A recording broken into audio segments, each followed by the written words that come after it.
The fall of the Trojan horse. Miranda Wingate had been many things in her life: a soldier, a strategist, and a believer in the imperial order. But as she awakened in a body that was not her own, she was no longer certain of who or what she had become.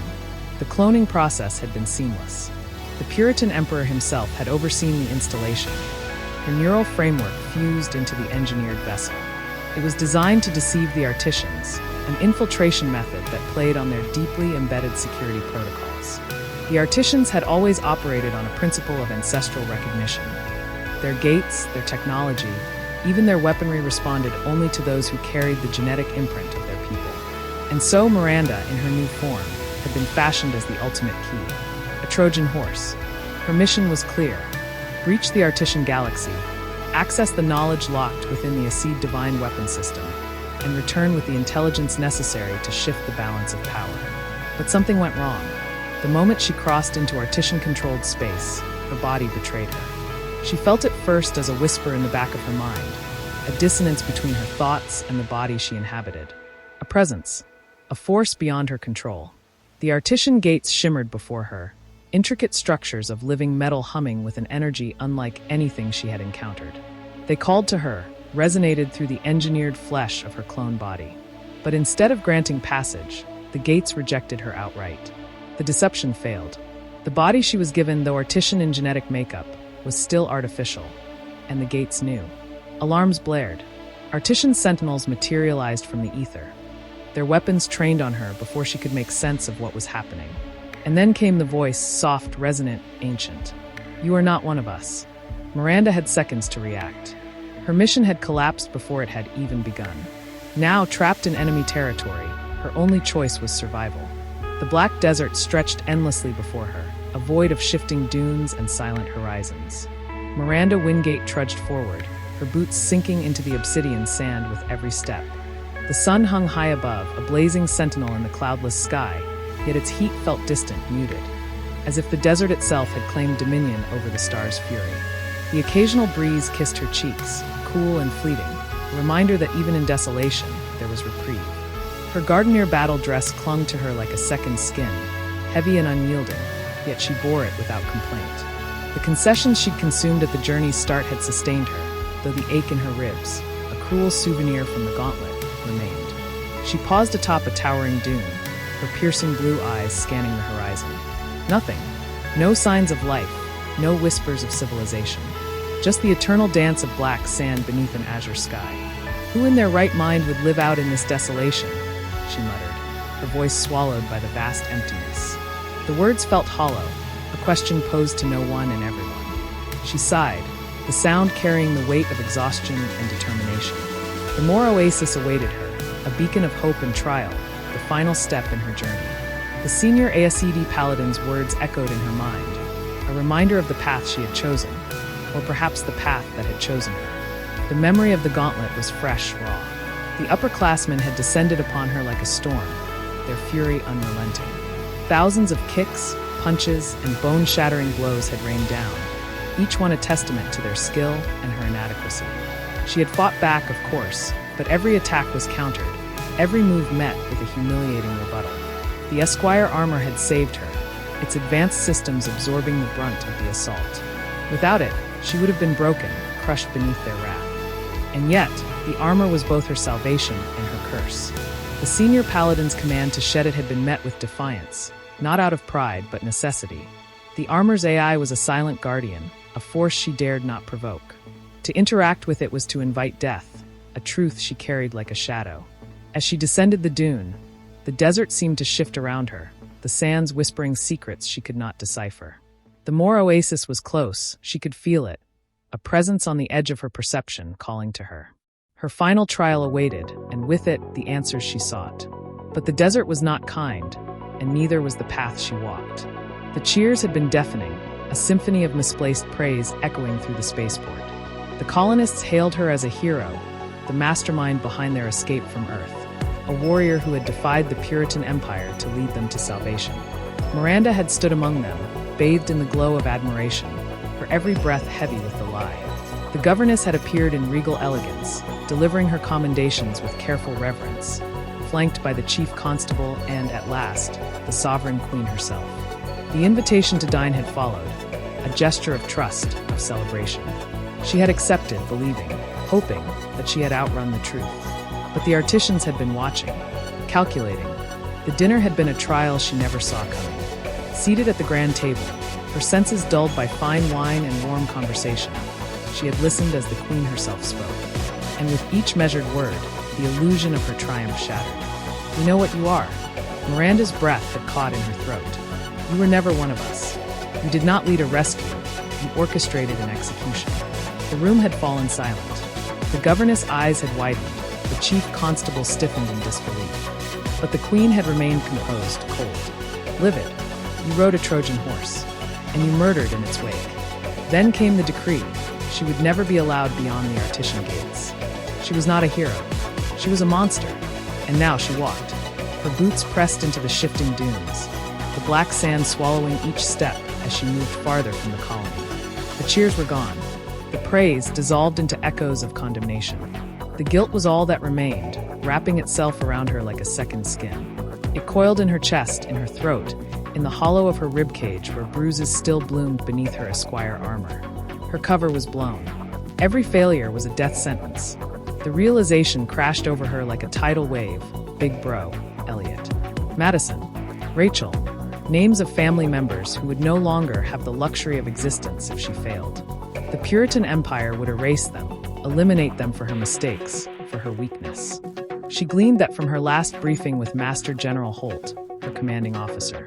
She had orphaned herself in the first 12 minutes of the gauntlet. And the worst part, she had known. Deep down, she had known. This mission had never been hers to complete. She had been doomed the moment she woke up from surgery. The only advantage she had now was silence. The Puritan Empire did not yet know of her failure. If she could remain disconnected, if she could prolong the deception, they would assume she was progressing deeper into the Artisan interior, mastering the Acede armor. And for now, at least, her family would remain alive. For now, the trial of the obelisk. Miranda's boots echoed against the dock as she approached the hovering platform. For every step, a declaration of defiance. The oasis stretched around her, a surreal paradise in the heart of the Black Desert. The towering obelisk loomed in the distance, its surface shimmering with inscriptions that seemed to shift and writhe under the sunlight. But her focus was locked on the figure standing at the platform's center. The Gardener was a vision of authority and power, her black uniform adorned with red and gold accents that gleamed like fire. She stood motionless, her hands clasped behind her back, exuding an aura of unshakable confidence. Miranda's AI had already warned her. This was no ordinary opponent. The Gardener's rank was likely far above her own, and her silence spoke volumes. "Jesus," Miranda said aloud, her gaze sweeping over the Gardener's immaculate uniform. "That outfit is gorgeous, and it's looking so my size from where I'm standing." The Gardener didn't flinch, her helmeted head tilting ever so slightly as if to acknowledge the comment. Miranda smirked, her bravado masking the storm of emotions churning within her. She stopped at the edge of the platform, her hands resting on her hips. "It is my hope," Miranda began, her voice steady, "that we can come to an agreement that doesn't involve making you bleed all over your Sunday's best." The Gardener's response was immediate, her voice resonating with a divine authority that sent a shiver down Miranda's spine. "You will speak thine true name, mortal usurper, and be tried for your crimes. Stand forth in judgment of Artisan authority." Miranda's smirk faltered, but only for a moment. She stepped onto the platform, the deck humming faintly beneath her feet. The Gardener gestured toward the obelisk behind her, the motion fluid and deliberate. "That which you seek lies within the obelisk, but you'll have to get by me to advance," the Gardener declared. "You may claim your own uniform, tailor-made by my very own cold dead hands, if you can prove to be this mythological alpha bitch who's not laboring under the delusion of their own hubris to think they can make me bleed in my own arena." The taunt hung in the air, a challenge that Miranda couldn't ignore. The Gardener raised her arms, her hands forming the universal gesture for "bring it." Miranda's AI buzzed in her mind, analyzing the situation with cold precision. "My scans are not showing me any data on the Gardener," the AI reported. "This leads me to conclude that she is a very powerful ASED, possibly ranked above a squire." "Agreed," Miranda muttered, her eyes narrowing. "I've gathered as much from the upgraded uniform she's wearing." The Gardener's voice cut through the silence once more, her tone sharp and commanding. Strike first, usurper. Prove your worth, or fall where you stand. Miranda took a deep breath, her mind racing. She had faced impossible odds before, but this was different. This was personal. She stepped forward, her Acid armor humming with latent energy. The helmet retracted, revealing her face, a face marked by determination and the weight of her past. "I am Miranda Wingate," she announced, her voice carrying across the platform. "Legendary Olympic gold medalist. Imperial Infantry. Wounded in action during my first tour. Later, I volunteered for the opportunity to redeploy, only to discover that I'm Odysseus being shoved back into the Trojan horse again." Her gaze locked onto the Gardenier, unflinching. "I've done some regrettable things in the wake of this transfer, and it was all in the name of the faith I have in my empire. I've been sent here to master the power of the Aeacid." The Gardenier tilted her head, as if weighing Miranda's words. The platform seemed to hum with anticipation, the air thick with unspoken tension. Miranda clenched her fists, her heart pounding in her chest. The trial had begun. The trial of strength. Miranda's boots rang sharply against the platform as she ascended, her determination burning through the aching fatigue in her muscles. Her gaze locked onto the Gardenier standing before her, a figure of imposing elegance and strength, clad in a Gardenier BDU that seemed to gleam with authority. The obelisk loomed behind her opponent, a silent witness to the tension building between them. The Gardenier tilted her head ever so slightly, her stance unwavering, hands clasped behind her back. She radiated unshakable confidence, and her piercing gaze seemed to see through Miranda's bravado. Miranda's smirk widened, though inside, her emotions churned with anticipation. "You have indeed traveled a long way, only to fall short of your goal," the Gardenier said, her voice sharp and steady. Miranda chuckled, her eyes narrowing. "What makes you think that?" she replied, her voice carrying an edge of defiance. "Look, you said it yourself, my goal lies in yonder obelisk." She jabbed her finger toward the towering structure behind her opponent. "And I didn't trek across the fricking universe, endure one humiliating beatdown after another, just to fall short.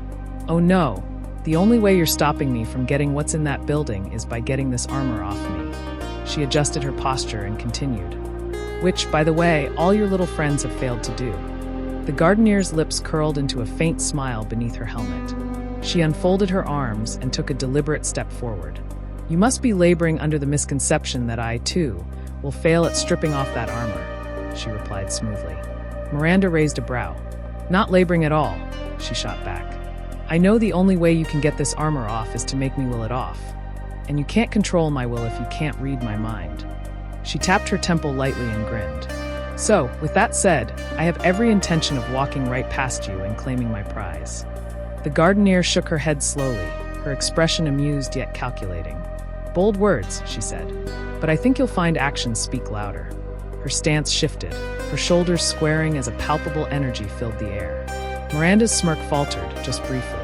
She wasn't underestimating her opponent. She couldn't afford to. Her gaze swept over the Gardenier's uniform, noting the details that signified an advanced rank. The AI in her clone flickered to life in her mind, conducting silent scans. "I detect significant power fluctuations in her uniform, Major," the AI reported. "She's equipped for far more than physical combat. Be cautious." "I'm always cautious," Miranda muttered under her breath. But she knew words wouldn't be enough now. The Gardenier raised her arms in a deliberate motion and beckoned Miranda forward, her hands forming the universal gesture for "bring it." The challenge was clear. Miranda clenched her fists, her armor humming faintly as energy pulsed through its systems. Her heart raced, adrenaline coursing through her veins. No turning back now. Miranda surged forward, her movements a blur of calculated precision. Her right fist swung toward the Gardenier, aiming for a strike that would knock her opponent off balance.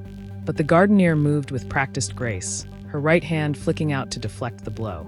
The impact sent Miranda spinning, her momentum throwing her into a defensive recovery. She snarled, quickly regaining her footing.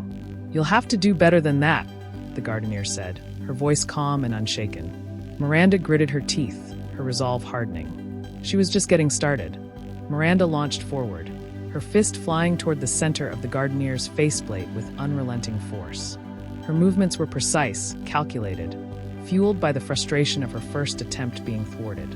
She was determined to land this strike, to prove she could overcome the seemingly insurmountable challenge before her. But the Gardenier was ready. With the same hand she had used to deflect Miranda's initial attack, the Gardener caught her fist mid-air, her grip vice-like and unyielding. The impact stopped Miranda cold, her momentum dissipating in an instant. "Hey, Rocky, watch me pull a rabbit out of my hat," the Gardener announced. Miranda's jaw dropped in shock, disbelief washing over her as she realized she had been denied yet again. "What the?" Miranda exclaimed, her voice tinged with awe and frustration. "Nothing up my sleeve," the Gardener added. Before she could react further, the Gardener performed a deliberate follow-up action. The faceplate of her helmet melted away, revealing a strikingly beautiful young woman with rich, dark skin and piercing eyes that seemed to hold the weight of galaxies. Her high cheekbones and confident smile radiated triumph, and Miranda felt her resolve falter for a moment. The familiarity of the Gardener's face struck Miranda like a lightning bolt. "Presto!" the Gardener cried. It was a face she recognized, a face that mirrored the clone she now inhabited. The realization sent a chill down her spine, her thoughts racing to make sense of the uncanny resemblance. The Gardener's grip tightened around Miranda's fist, the pressure palpable even through the gauntlet of her armor. Miranda attempted to counter, uncurling her fingers and straightening her hand in an effort to break free. But the Gardener was faster. She interlocked their fingers, her grip unyielding and unnervingly strong. Miranda's AI buzzed in her mind, its voice strained and panicked. "Major, I'm detecting an energy surge, brace yourself."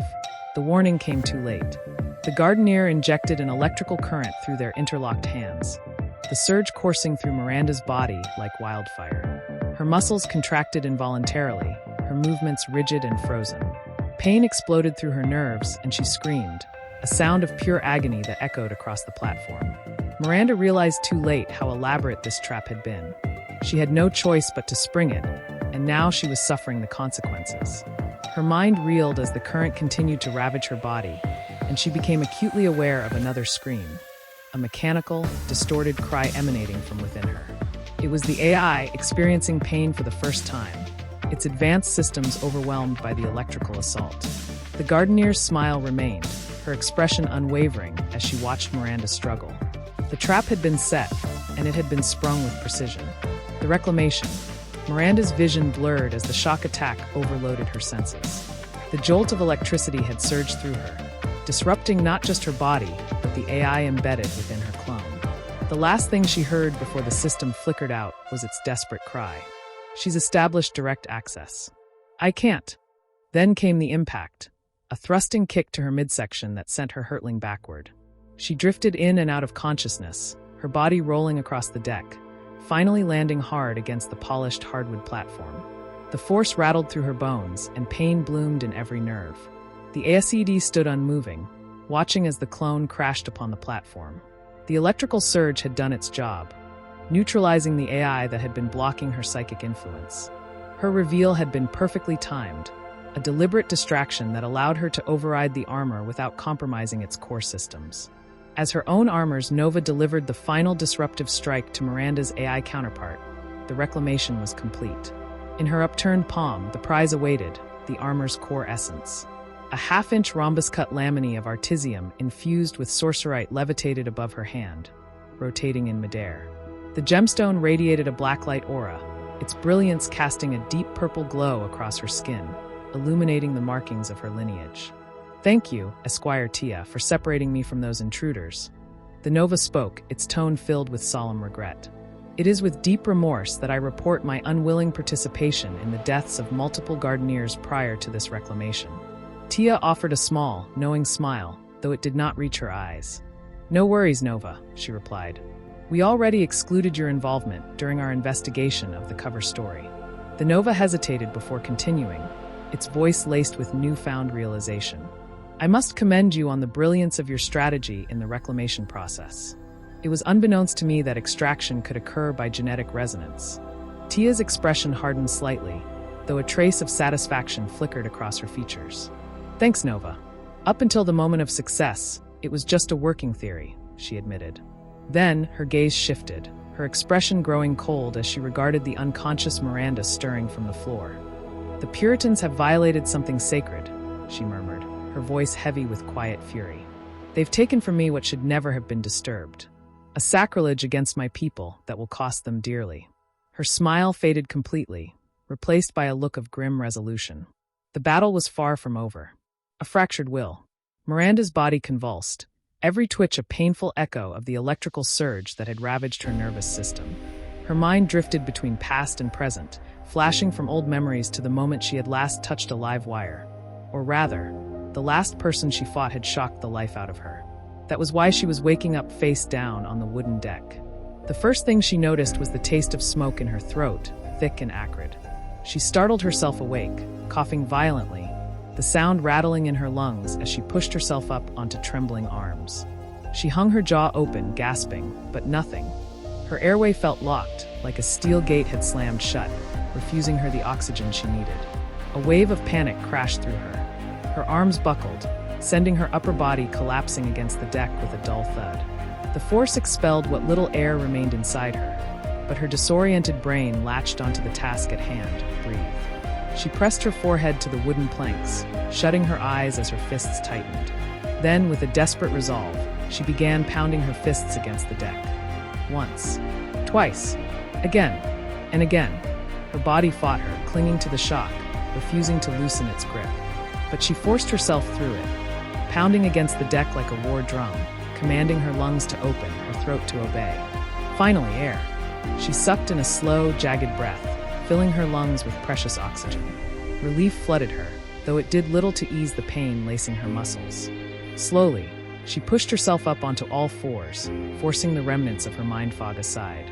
That was when her gaze locked onto it. The armor's core. Tia stood there, unmoving, the repossessed armor gem hovering above her outstretched palm, a silent declaration of victory. The black gemstone pulsed with energy, bathing Tia's skin in its eerie violet glow. Miranda sat back on her heels, her breathing uneven, her fingers twitching with lingering exhaustion. But she couldn't tear her gaze away. The weight of defeat pressed down harder. The endless battles, the brutal treks across space, the unforgiving desert, she had endured it all. But here, in this moment, she felt the crushing reality of her failure. Her lips parted. The sound was hoarse, broken. "Give it back!" Silence. Her breath hitched, emotions welling up fast, sharp, unbearable. "Give it back!" she repeated, her voice cracking, raw and desperate. She didn't care anymore. She didn't care that she was breaking, that the tears burned behind her eyes. Everything had collapsed around her, and now all she could think about was survival, the only prize that mattered. If she didn't leave here with something, if she failed here too, her family was lost. Tia observed her quietly, allowing Miranda's pleas to unravel into sobs. But she was doing more than watching. She was searching.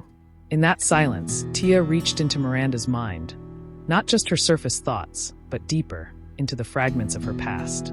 She probed, scanning for something more. And what she discovered made her gasp. The body Miranda occupied had been modified, cybernetic enhancements, nanotechnology infused into her very cells. Strength beyond human limits. Speed. Agility. The ability to repair and recover faster than any mortal could. It was meant to make her unstoppable. And yet, in all that searching, Tia found no trace of the twin sister she had been hoping to reclaim. Only Miranda remained. A chill ran through her. The Puritan Empire had erased something sacred, violated something that could never be restored. And now, holding this proof in her palm, she realized the full extent of their crimes. Her expression darkened as she withdrew from Miranda's mind. The betrayal, the theft of her lineage, it would cost the Puritans dearly. The war was no longer just about reclaiming stolen technology. It was about vengeance. "Give it back!" Miranda's roar echoed across the platform, raw and guttural, before dissolving into sobs. Her shoulders shook as she crumbled under the weight of her emotions.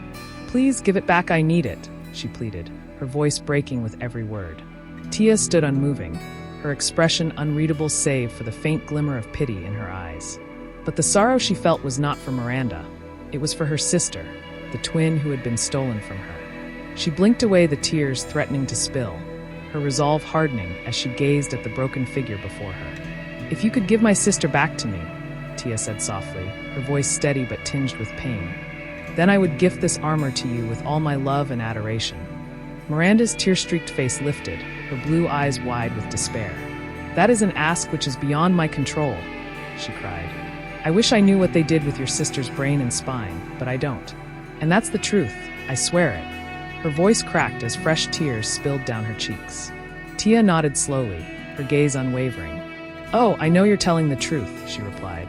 "I've already gleaned the details of the dilemma you're facing, and I feel truly sorry for what you've had to endure. But because of this folly, your troubles as a human being are just beginning." Miranda staggered to her feet, her body trembling with exhaustion and grief. "If you know my dilemma," she said, her voice trembling, "then you must know how sincere I am when I beg you to help me save my family." Tia's expression softened, but she shook her head.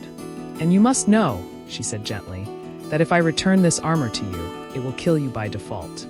Miranda's breath hitched, her hands clenching into fists. "Then let my penance to your people be to present this reality to my emperor," she pleaded, "in the hopes that it will spare my family." Tia shook her head again, her voice a quiet coo. "You poor child," she murmured. "I am as powerless to return this armor to you as you are powerless to control it. Once an Acid armor has been reclaimed, it is recalled by its inventor." Miranda took a shaky step forward, her voice rising with desperation. "Then kill me now," she said, her tone resolute. "Take your revenge against the Puritan Empire. Wipe out the whole lot of them. I throw myself on your mercy and, as a last wish, beseech you to spare as many of my family members as you can during your campaign." Her words hung in the air, heavy with finality. Slowly, Miranda made her way toward the center of the platform, stopping just 3 feet from Tia. She dropped to her knees, her body folding forward until her forehead nearly touched the ground at Tia's feet. "Please, Tia," Miranda sobbed, her voice muffled by the deck. "If giving my life here today will save my family, then I will make that sacrifice willingly. But I'm begging you, please save them." Her voice cracked as she continued, her words spilling out in a torrent of anguish. "I know what I've done, and I accept whatever consequences I deserve. I wish I could take it all back. I wish I could go back in time to before that breakfast and tell the Earth Puritan Emperor to take his special mission and shove it up his." She paused, her voice breaking into a sob. "I am willing to do anything you ask me to do if it means keeping my family safe. I humbly await your judgment." Tia remained silent, her gaze fixed on the woman before her. The weight of Miranda's words hung heavy in the air, and for a moment, the only sound was the soft rustle of the oasis breeze. Tia drew in a deep, steadying breath, her chest rising and falling as she blinked away the fresh tears that threatened to spill. Miranda's pleas clawed at her heart, but she knew she couldn't give in. Returning the armor would mean Miranda's death, her mind extinguished by the Acid's merciless protocols. And to take Miranda's life herself? That would mean losing her sister again, no matter how many centuries had passed since she last walked above ground. Her thoughts churned until Miranda's words echoed in her ears. "I wish I could go back." A flicker of understanding sparked in her mind, and Tia opened her mouth, ready to address Miranda's desperate cries. But then she hesitated, her insight taking shape in a different form. "General Mizandi," Tia called, her voice firm and unyielding. Miranda's head shot up at the name, her tear-streaked face twisting in horror as a dark figure materialized out of thin air, her arrival silent yet commanding. General Mizandi stepped forward, her bearing regal and powerful, her deep ebony eyes exuding an aura that made the air itself feel heavier. The intricate details of her Gardenier uniform accentuated her striking beauty, but it was her unwavering stare that caused Miranda to flinch, the memories of their last encounter rushing back like a tidal wave. Miranda instinctively recoiled, scrambling backward toward the edge of the platform. Her breaths grew shallow as fear gripped her, the words Mizandi had spoken during their second trial ringing in her mind. "Once I get that armor off you, I promise you a slow and agonizing death." She bit her lip, too terrified to even consider calling on the AI co-pilot for support, lest these powerful psychics sense her attempt. Mizandi's piercing gaze shifted from Miranda to Tia, a faint smile tugging at her lips. "I see the reclamation was successful," Mizandi said, her voice smooth and rich. "Well done, Tia." Tia straightened, bowing her head in silent acknowledgement.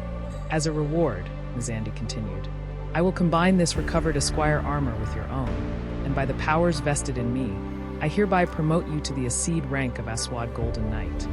A gasp escaped Miranda's lips, but she remained frozen, her body unwilling to betray her terror. Tia dropped to one knee, lowering her head in reverence as she extended her right hand. Mizandi raised her own hand, the gem, the very core of the armor, floating effortlessly into her grasp. With an elegant gesture, she guided the artifact forward, pressing it against the center of Tia's cuirass. The fusion began immediately, the gem sinking into the armor as its radiant energy spread in glowing veins across Tia's form. "And so it is done," Mizandi intoned solemnly. "Congratulations, Dame Tia." "Thank you, General," Tia replied, her voice steady, though her heart swelled with emotion. She bowed her head once more before standing tall. The transformation was instantaneous. Tia's Gardenier uniform shimmered and shifted, the once black liquid diamond fabric morphing into a gilded material so polished that it reflected the oasis surroundings in breathtaking detail. The gold embroidery at her collar and cuffs turned to pure black, stark against the luminous brilliance of her new armor. Her wing configuration changed as well, the black quills of her esquire rank dissolving into dual golden scythes. They unfurled from bladed rings mounted on her back, the scythes gleaming as they stretched wide in a display of pre-flight majesty. The wings folded down with elegant precision, the tips touching gently at the center of her back, their presence commanding respect and awe. Mizandi's dark eyes gleamed with satisfaction as she regarded Tia's ascended form. "The Puritans will tremble at the sight of you," she said, her tone edged with quiet vengeance. But Tia's gaze shifted back to Miranda, who remained kneeling on the edge of the platform, her body trembling with sorrow and fear. Despite her newly elevated status, Tia's heart ached.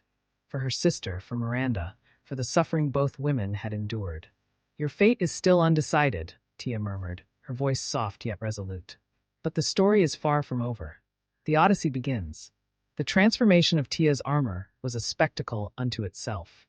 The pinions behind her back divided, their configurations shifting into doubled wing arms and sword grips mounted behind her shoulders. Her helm retained the ruby chevron eyelet that marked her esquire rank, but the addition of a ruby hair bangle secured a flowing golden ponytail that cascaded down her back like sunlight. Above her head, the black halo shimmered ominously, illuminating a conical gloom from the inner rim's black light glow. Its outer rim gleamed with a golden shell, the contrast casting an ethereal sheen that danced across Tia's newly gilded armor. Tia turned her head slowly, her gaze settling on Miranda, who remained crouched near the edge of the platform. Fear radiated off the woman as she shuddered beneath the weight of Mizandi's presence. The general had appeared with no sound but an undeniable force, her dark beauty and imposing aura stirring a primal unease within Miranda. Memories of their first encounter flooded her mind. A deceptively small opponent who had felled her with a single strike, sending her crashing through a mountain. If not for the ASED Esquire armor, Miranda wouldn't have survived that day. Now, stripped of that protection, she wished for the impossible, to be back on Earth, confined to her robotic chair, her broken body offering at least the solace of safety. Mizandi's gaze shifted to Tia, her malevolent smile lingering as she addressed her in thought. "And what will you do about the offense to your family?" The general's telepathic words reverberated between them, sharp and deliberate. Tia's eyes narrowed, her expression steady as she replied silently. "She may yet prove useful if allowed to return alive. I intend to send her back to face the consequences of her failure." Her words carried an unflinching resolve, but her thoughts were layered with complexity. Mizandi inclined her head slightly, acknowledging Tia's judgment with quiet approval. "Very well," Mizandi thought, her voice fading into the recesses of Tia's mind. "I shall leave this eventuality in your capable hands." With a graceful motion, Mizandi raised her hand, manifesting a shimmering rhombus-shaped portal that pulsed with radiant energy. She turned her head one last time to regard Miranda, her raised brow and half-smile brimming with unspoken power. Then, without hesitation, she stepped through, the portal shrinking into nothingness behind her. Miranda exhaled shakily, relief flooding through her as she watched Mizandi vanish. Her hands trembled as she reached out, trying to steady herself against the deck's surface.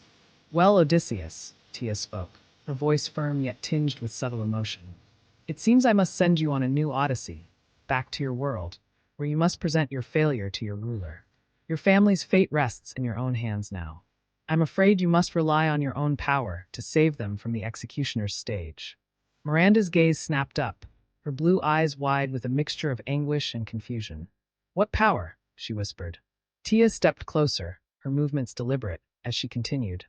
"The only help I can offer you is the subdermal lining of the armor, the remnant I have allowed to remain with you after reclaiming the ASED." Her words held both finality and a faint trace of compassion. Miranda lowered her head, her hands trembling as she raised them before her. Slowly, she turned them from palms to back, her focus sharpening with each blink.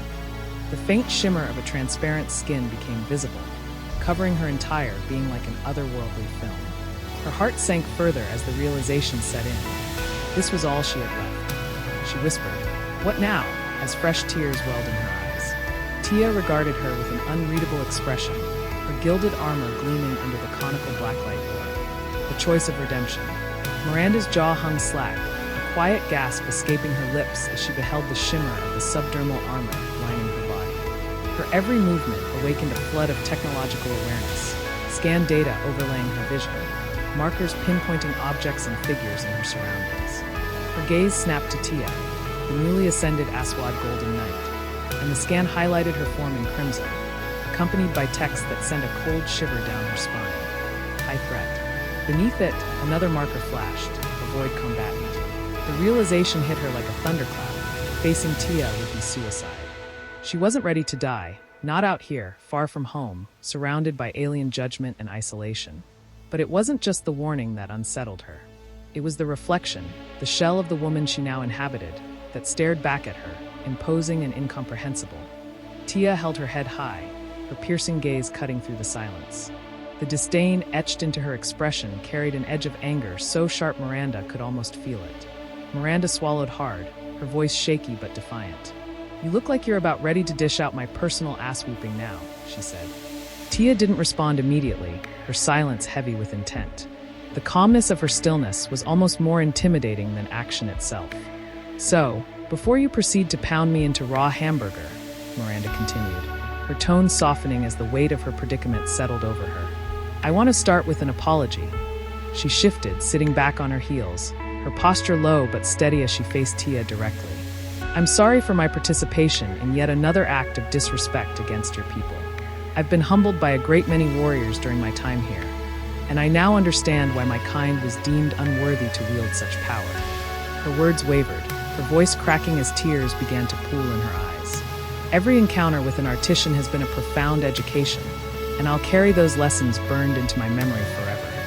Tia raised a hand, silencing her with a firm gesture. "I'm not going to put my hands on you, Miranda," she said, her tone even but commanding. "You've been through enough on this side of the universe. Your struggles are far from over." Miranda blinked in surprise, unsure whether to feel relief or dread. "Now that the Aseed has been reclaimed," Tia continued, her voice growing colder, "I hereby cast you out. Return to your people, and especially to your emperor, as a failure. You will face great tribulations at the hands of your peers, and you must act on your own to save your family from the emperor's justice, using only the power of your armor's current form." The words hit Miranda like a physical blow, breaking her heart in ways she hadn't thought possible. She lowered her head, swallowing hard against the lump in her throat. Fresh tears streamed down her cheeks, dripping onto the wooden platform below. "And," Tia added, her tone unwavering, "if you are unsuccessful in your endeavor to rescue your loved ones, then that is the will of karma." Miranda nodded weakly, her shoulders shaking as her tears fell silently. "But," Tia said, her voice softening ever so slightly, "there is a silver lining." Miranda's gaze lifted hesitantly, her tear-streaked face searching Tia's for a glimmer of hope. "If you play your cards right," Tia continued, "and assist in ending the war between our two societies, you may yet be pardoned for your past transgressions and redeemed in the eyes of my emperor." The words brought a faint flicker of hope to Miranda's weary expression. She blinked, her tears subsiding as she straightened her posture and rose to her feet. She stood at attention, her movements precise, her training kicking in as she adhered to garden protocol. Her hands swept across her face, wiping away the remnants of her vulnerability, tears that streaked her cheeks and mucus that ran from her nose. After a few measured breaths and sniffles, she reclaimed her composure, though the weight of Tia's words still pressed heavily on her.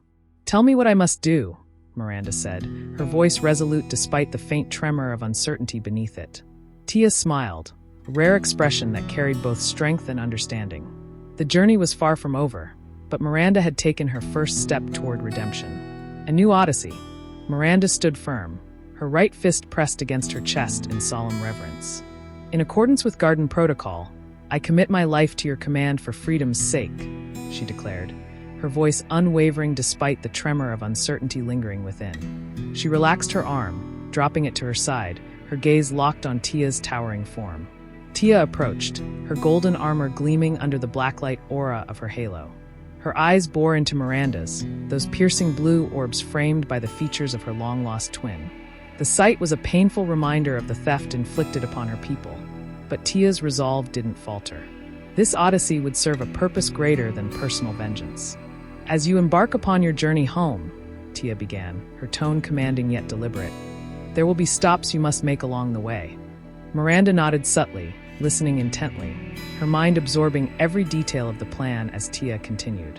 Your first stop will be the frontier colony, Tia said. There, seek the audience of the sitting governess. Show her my endorsement, and she will provide you with suitable transportation, provisions, and supplies for your mission. But before you launch, ask the governess to port you to your second stop, Lady Phaedra's forge. At the mention of the forge, Miranda's brows furrowed slightly, though she kept her lips pressed tightly together. Tia carried on, her tone unwavering. At the forge, you must either request a pair of Gardenier combat blades, or convince Lady Phaedra to custom-make them for you. Given the nature of your crimes, this task will be difficult, but not impossible. Miranda's chest tightened, but she pushed aside the rising apprehension. Tia stepped back, gesturing toward the vast horizon beyond the oasis as she continued. When you return to the frontier colony, board your ship and make the jump to Sol Sector. Your final stop is Mars, where you must locate Sparta Garden and seek the Red Valkyrie. Present my endorsement to her as well, and she will incorporate a flight system into your armor. Tia paused, allowing her words to sink in before delivering the final instruction. Once you are prepared, return to Earth. Your first priority will be to gather as many of your existing family members as possible.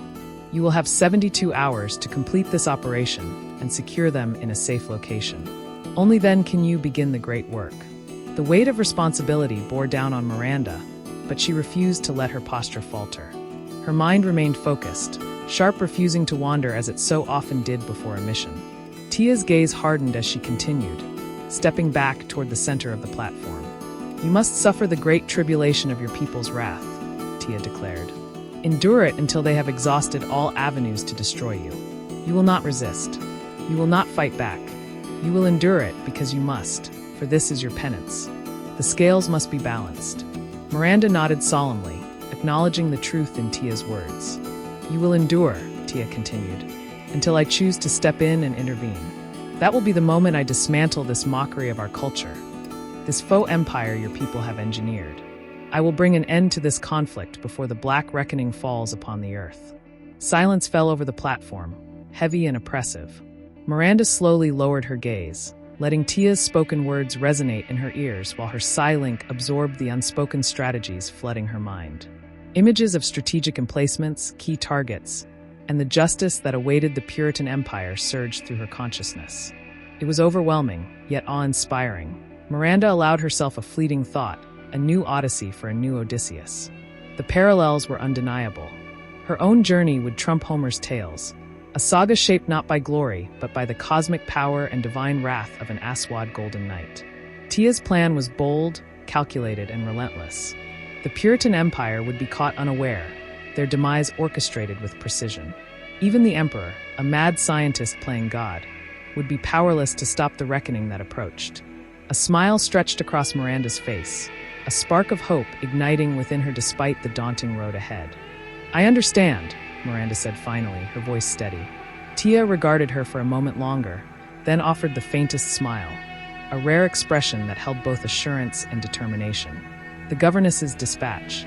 Colonial governess Carla Wentworth stood at a tall picture window, surveying the half-moon lake colony, bustling with activity around the towering government building. Below, the central spire was slowly sinking floor by floor into the dark water, a deliberate orchestration of structural closure. When complete, only the penthouse suite would remain visible above the surface. Carla had chosen to remain until the last floor was vacated, sealed, and submerged, a final act of ritual before the colony's next phase. Lifting a lit cannabis roll to her lips, she took a long, measured drag. She held the thick smoke until it nearly choked her, then released it in a plume that mingled with the cool evening air. In that moment, she felt the weight of responsibility balanced against a fleeting, defiant relaxation. "Pardon the interruption, governess," came the voice of the AI, calm and precise. Chief Constable Deidre Kaplan is on a secure comm link wishing to speak urgently with you. Thank you, Nova, Carla replied, setting the roll aside. What's up, Dee? She turned from the window and made her way to her office desk, where a waiting holoscreen flickered to life with Deidre's image. Begging your pardon, Mum, but you wanted to be informed about any news regarding the Trojan horse incident, the Chief Constable began. Carla slid onto the edge of her office chair, bracing herself as she regarded the familiar face on the screen. All right, Dee, what V you got? She prompted softly. She ported to the constabulary just a moment ago and surrendered herself into our custody, Deidre reported. She carries a special endorsement, which grants her immunity from our colonial justice protocols, Mum. Carla took another hit from her cannabis roll and exhaled slowly. And is she still displaying signs of displacement? She inquired. Affirmative, Mum, Deidre replied. Although her Acide armor has been reclaimed and she's now in a standard-issue garden uniform, I have her under guard as she awaits your audience, Deidre continued. Carla's gaze narrowed as she studied Deidre's image. My audience? What the hell does she want with me? She asked, the incredulity clear in her tone. Deidre only shook her head, replying, She claims she'll only disclose that information to you in person, Mum. Carla blinked, then said, All right, Dee, I'll port down and see what this is about. Rising from her desk, she strode over to the teleport platform. As the floor panel illuminated beneath her, she allowed herself a brief moment of reflection on the constabulary's rigid order, then vanished from sight. Moments later, Carla materialized in the main lobby of the constabulary. Chief Constable Deidre Kaplan greeted her warmly. Thank you for coming down, Mom. I'm really in a fog about what to do with this case in particular, she admitted, leading Carla toward the holding cells. They stopped before a cell that contained their subject. Inside, an attractive young woman with a rich, nocturnal complexion and long, raven-black hair draped elegantly over her shoulders sat quietly, her gaze fixed on the floor. At the sound of Carla's voice, the woman slowly lifted her eyes, revealing a startling, beautiful blue that conveyed both defiance and vulnerability. My God, Dee, the young woman gasped. Those barbarians finally did it, she added, her voice a mixture of relief and bitter triumph as she moved closer to the cell's barrier. Pressing her back against the cool wall, the woman looked up and offered a gentle smile. It's an honor to finally meet you, Governess, she said. Carla's eyes flicked toward Deidre, who raised her voice to the constable in the control room. Open Charlie 34. At once, the crossing energy beams that had sealed the cell's opening dimmed and vanished, leaving the door unlocked. The chamber's tension shifted perceptibly in the charged silence of the moment, heralding the next phase in this high-stakes saga. Who are you, intruder? Carla's voice was both commanding and wary as she fixed her gaze on the striking black woman with piercing blue eyes. The young woman rose from her seat inside the holding cell and stood at attention, her posture rigid with solemn purpose. I am Miranda Wingate, she began, her voice steady despite the quiver of emotion beneath it. I was once an Olympic gold athlete and a Puritan imperial soldier, until a career-ending injury on my first tour of duty forced me down this path. I then, in a moment of reckless desperation, volunteered for a heinous experiment, a plot to infiltrate the Artisan Empire, unlock the secrets of the Acide armor, and deliver that knowledge to the Puritan emperor. The short answer is, I am Odysseus in form and function, and I must return home on official business. I have been directed to you for the acquisition of a ship and other vital garden provisions. Before Miranda could continue outlining her next destination, Carla's hand shot out, raised in a gesture that silenced her. If you think for an instant I'm going to help you after the atrocities committed against my people, then you're dreaming in delusions far beyond your station, Carla hissed. What makes you believe I would approve a port to Lady Phaedra's forge, when I am certain that the mere sight of your blue eyes might be enough to seal your fate at her hands? A faint smile played on Miranda's lips as she responded, her tone both defiant and strangely lyrical. Because Governess, she declared, her voice resonating with a cadence that hinted at a power beyond the ordinary. Nizali Moyandeki Oyo Azanja Samili Mabunga Nayi. For a moment, both Carla and Chief Constable Deidre Kaplan were struck silent by those words, a language, raw and evocatively ancient, that transcended the immediate conflict. Carla's eyes widened in shock and understanding. She blinked, as if emerging from a reverie, before she exchanged looks of surprise with Deidre. Dee, assign a garden ship to our guest, Carla instructed firmly, and stock it with provisions, enough to sustain an off-world squad. Throw in a saber grackle as a kudos gift from the HMC director. Now come with me. Shifting her gaze to Miranda, she added in a measured tone tinged with an accent of authority and something personal in her native tongue.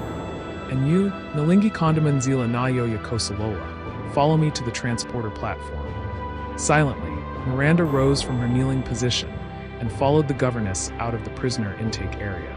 As they moved along the long corridor toward the main lobby of the constabulary, Carla broke the silence over her right shoulder. You mentioned you were honored to finally meet me, she said, her voice soft yet curious. You said it as if you've been looking forward to this encounter for ages. Now you have me wondering, why is that? For a long moment, the corridor echoed only with their measured footsteps. Then, Carla stole a glance over her shoulder. Miranda's bright blue eyes were locked on her, glistening with fresh tears yet accompanied by a beaming white smile that betrayed both hope and resolution. Carla stopped and turned, her stern expression giving way to tempered curiosity. Is that truly so? She asked. Miranda's voice, low and quivering with emotion, was laced with reminiscence. Yes, Governess Carla Wentworth, she murmured. Truth is, I have awaited this meeting my entire life. Once, during a first Puritan campaign to the Artesian Gates, a young ship jockey, found floating among the debris of his own shattered vessel, teetering on death's edge. He was rescued by what he could only describe as a guardian angel. She paused, eyes distant as memories coalesced. He was deported back to Earth before he could thank you in person for saving his life, but his tale spread like wildfire through his family, passed down through generations. Carla absorbed every word, the weight and wonder of Miranda's story sparking a tumult of conflicting emotions. Caught between the duty to her people and the undeniable pull of destiny, and between guilt and hope, she knew this meeting was but the beginning of a new odyssey, one which would reshape both their futures. And every year during the Christmas holidays, our family gathered to celebrate the flight jockey's homecoming, Miranda began, her voice soft yet weighted with remembrance. As a child, I would sit close to him, amid siblings and younger cousins, eagerly listening as he recounted his very own Christmas miracle story. His eyes would light up as he spoke, and without fail, he'd finish by saying, "When we pray before bed, remember to thank God for sending Carla Wentworth to deliver Jacob Wingate from death's embrace. And should any of us have the good fortune to meet her face to face, offer her a heartfelt thank you and a loving embrace. It is in that gesture that his miracle is complete." Miranda paused, her blue eyes glistening with unshed tears as she continued. That man, Jacob Wingate, my grandfather, the legendary space jockey. Every Christmas since, his homecoming was our beacon of hope, a promise of miracles fulfilled. Carla's expression softened, her stern gaze giving way to a mix of wonder and wistful sorrow. Ignoring the sting of her own tears, she covered her mouth with both hands and gasped, "Oh my God, I remember now." Miranda nodded, her smile radiant even through the pain of memory. "Before he passed, I made him a promise. I swore that I would find you and complete his Christmas miracle story. And here I am at last, keeping a promise to Grandpa J. I'm humbled by your presence and ready to honor a promise I made over 130 years ago." In that moment, Miranda slowly stretched out her arms in invitation.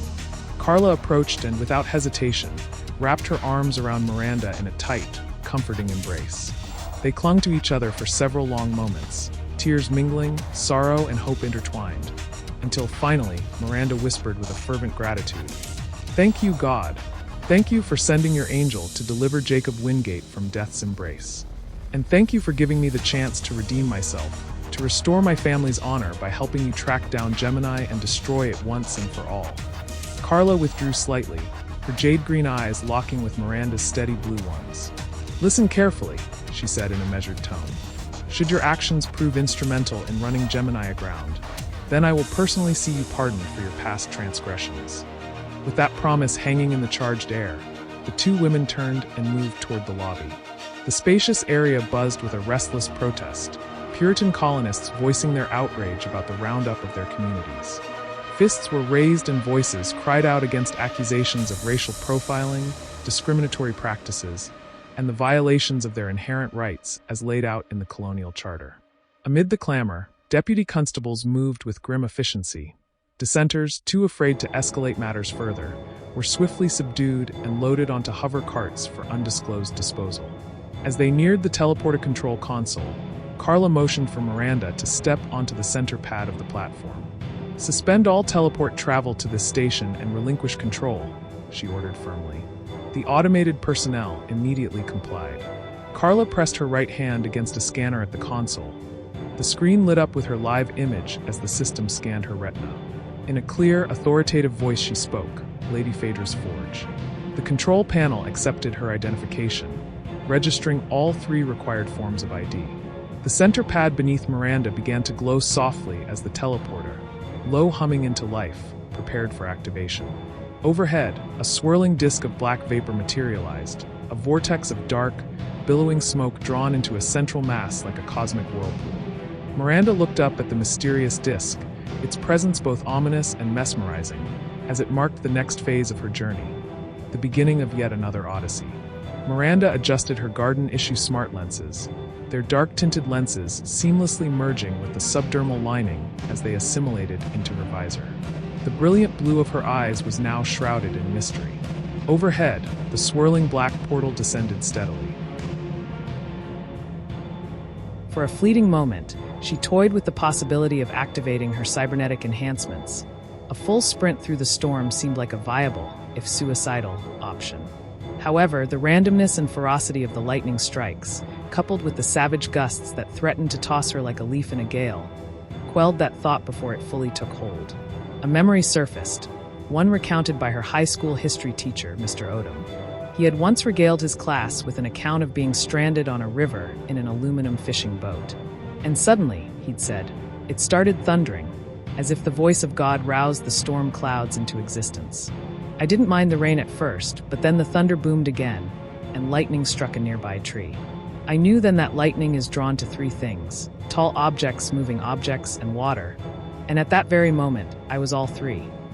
Miranda offered a rueful smile at the memory. Well, Mr. Odom, looks like I'm about to upstage your story, if I survive the day. Summoning every bit of resolve, Miranda stepped off the traveler pad. The moment her boot touched the ground, she felt the full lash of the wind, raw and unrelenting. She paused, her heart pounding, and quietly prayed, God, please let me survive this day. With measured determination, she pressed on, each step carrying her deeper into the maelstrom.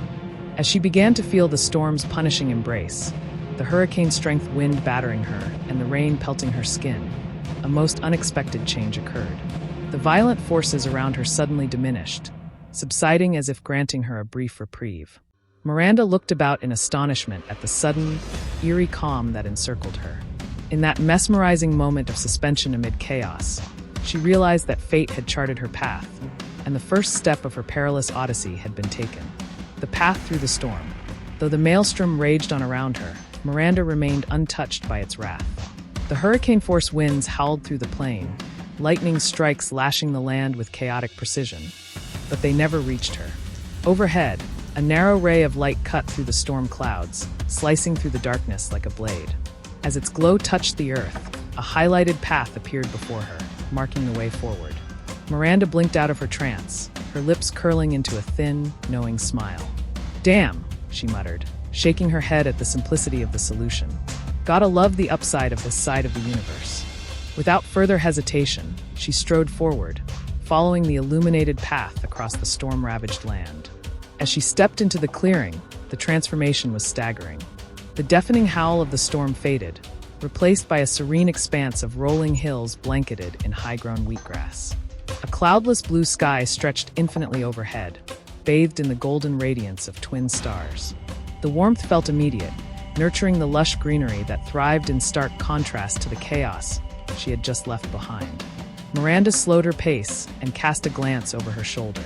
Behind her, the maelstrom churned violently, but it never breached the glade's threshold. Instead, an invisible force contained the tempest, forming what appeared to be a massive glass dome encasing the sanctuary within. The storm's outer edges swirled against this unseen barrier like a caged beast, creating the illusion that the glade was the eye of a perpetual megastorm. Miranda turned in a slow circle, taking in the sheer brilliance of the phenomenon. This was not merely weather, it was defense. Then, a glint in the distance caught her attention. She focused her smart lenses, zooming in to magnify the object in her perspective. A modest 2-story house emerged, its structure refined yet sturdy, with a blacksmith shop attached to its side and rear. The presence of the shop told her everything she needed to know. This was Lady Phaedra's forge. As she closed the distance, an eerie awareness settled over her. Something was watching. Miranda slowed her steps, her eyes scanning the landscape. A multitude of singular infrared eyes flickered in and out of the tall wheatgrass, tracking her movements with quiet precision. She narrowed her gaze, instructing the smart lenses to lock onto the sources. Instead of distinct forms, the scan highlighted several mechanized objects in red, camouflaged sentry bots lying in wait along both sides of the trail. Her pace became measured, calculated. Waist-high cobblestone walls lined the trail leading to the gate, their rough surfaces betraying no immediate danger. But the further she advanced, the more targeting beams locked onto her. Dozens of them, then more. The number increased with every step she took. Miranda fought the urge to tense, reminding herself not to make any sudden movements. One misstep could result in a barrage of high-temperature energy bolts obliterating her on sight. She stopped 100 paces from the entrance and turned her attention to the towering steel gates. They were shut tight, secured with a massive hammer, its broad handle inserted through interlocking rings where the two gates met.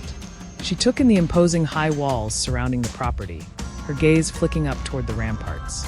More sentry bots occupied the elevated positions, each one calibrated on her with unwavering precision. No way in without permission. Miranda inhaled deeply, raising her hands to show she was unarmed. Slowly, deliberately, she began walking toward the gate, keeping her focus trained on the sentry bots along the ramparts. Their targeting beams never wavered. 50 feet from the gate, she came to a halt. She opened her mouth to speak. The hammer's warning. Return from whence you came, intruder, or die here. The voice rang out across the storm-buffered walls, crackling through an aged speaker mounted high atop the entrance gate. It was an older woman's voice, mid-baritone, hardened by years of authority, yet laced with unmistakable strength. Miranda remained still, scanning along the upper rim of the wall with her smart lenses until she pinpointed the source. An antique intercom speaker, affixed beside an archaic CCTV camera, marked the unseen gatekeeper. "I cannot return empty-handed," Miranda called back, keeping her hands raised as she addressed the camera. "You can, and you will, if I deny you entry, foolish child," the voice shot back, unyielding. Miranda felt the intensity of the exchange sharpen. There was no invitation here, only a gatekeeper refusing her passage. "I only invite a seed into my abode," the woman continued, her voice firm. "And you are not a seed." "No, I am not," Miranda admitted, her voice even. "But I am here by their authority to acquire combat blades." Silence hung in the air, thick with tension. Then the woman responded, her voice carrying something heavier beneath its sharp edges. "I do not issue seed weapons to gardeneers without an endorsement from the royal family." Miranda slowly lowered her arms to shoulder height, then spoke the words once more, the same phrase that had earned her audience at the constabulary. "Nazali moyendeki oyo azanjasamili mabunga nayi." For a long moment, all was still. Then, from inside the gate, a mechanical symphony of metallic clangs and shifting bolts stirred to life. Miranda kept her gaze trained on the massive hammer positioned at the heart of the gate's juncture, watching expectantly. It remained locked in place, its long handle threaded tightly through the interlocking rings where the two gates met. The hammer didn't budge. Instead, a door-sized panel in the lower half of the gate swung inward, beckoning her forth. Miranda stepped forward cautiously, passing through the opening, and the instant she cleared the threshold, something flashed toward her. Instinct kicked in. Miranda dropped low, narrowly dodging the enormous forge hammer that hurtled toward her face. It struck the steel panel behind her with a deafening clang, reverberating like the tolling of a massive bell. The impact sent a deep, resonant vibration rolling through the fortified gates. Slowly, Miranda turned her head. The hammer had embedded itself in the steel where her face would have been had she not ducked. Its menacing form loomed, forged from the recurved canine of a massive beast. Perhaps even a dragon, though such creatures had only ever existed in myths according to what she had been taught. The enormous tooth gleamed beneath an alloy coating, its structure reinforced at both ends, while a large carat blood ruby pulsed from the center of the hammerhead. The handle was just as exquisite, crafted from a material eerily similar to the subdermal lining she now wore. The transparent substance shimmered faintly in the starlight. From the midshaft to the pommel, it was tightly wrapped in stitched dragon hide, the cords of heavy leather reinforcing its strength. Miranda barely had time to process the craftsmanship before the hammer was ripped free from the panel by an unseen force, whipping through the air with terrifying speed, returning to the thrower's waiting grip. Miranda followed its trajectory. Standing just ahead of her was a short, elderly woman with weathered brown skin and long, silvery hair cascading wildly down her back. Her thin frame belied the raw strength needed to wield such a weapon, and yet, there she stood, unwavering, fearless. Miranda slowly rose to her feet, not daring to take her eyes off the woman for fear she might launch the hammer at her again. "I wasn't expecting such a hostile greeting from an invitation into such a prestigious institution," Miranda remarked, her tone balanced between respect and wary amusement. The woman stared, unblinking. "You are here," she said, gripping the hammer firmly. "But whether you remain is another matter entirely." "I greet all visitors this way," Lady Phaedra snapped, her voice sharp and unyielding. An Aesced would have slowed the hammer with her power, enough to send it flying back to my hand. And she wouldn't have had to eat dirt from dodging. Her leathery face stretched into a smile, one that carried more mockery than warmth. She extended her arm toward Miranda, gripping the hammer by its pommel as if preparing to launch it again. "Convinced I am now that you are not Aesced."